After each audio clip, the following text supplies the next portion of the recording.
TDP ప్రభుత్వంపై నిప్పులు చెరిగారు YCP MLA రోజా. చంద్రబాబు ప్రభుత్వం వచ్చాక రాష్ట్రంలో మహిళలకు రక్షణ కరువైందన్నారు. మహిళా ఎంఆర్ఓపై టీడీపీ ఎమ్మెల్యే చింతమనేని ప్రభాకర్ దాడిని తేల్చేందుకు కమిటీ వేశామని చెప్పిన చంద్రబాబు ఇవాళ కేబినెట్లో మహిళా ఎంఆర్ఓదే తప్పని చెప్పడం చాలా బాధాకరమన్నారు. కేబినెట్లో ఇటువంటి నిర్ణయం తీసుకునేటప్పుడు ఆ కేబినెట్లో ఉన్న మహిళా మంత్రులు ఏం చేస్తున్నారని ఆమె ప్రశ్నించారు. ఎంఆర్ఓలపైన అధికారులపైనే దాడి చేస్తుంటే రాష్ట్రంలోని ప్రజలకు భద్రత ఏముంటుందని రోజా ఎద్దేవా చేశారు.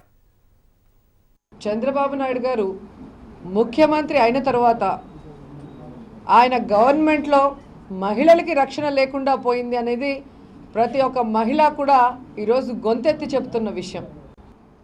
నీతి నిజాయితీకి మారుపేరైన వనజాక్షి లాంటి ఒక అధికారిని తమ ఎమ్మెల్యే జుట్టు పట్టుకొని కిందేసి తొక్కి కొడుతుంటే మహిళలుగా స్పందించాలి, మహిళా మంత్రులుగా స్పందించాల్సింది పోయి ఆమెదే తప్పు అని కమిటీ నిర్ణయానికి తొలగారు అంటే రాష్ట్ర ప్రజలు అంటే రాష్ట్రంలో ఉన్న ప్రతి మహిళ సిగ్గుతో తలదించుకోవాలి ఇలాంటి మంత్రులు మనకు ఉన్నందుకు.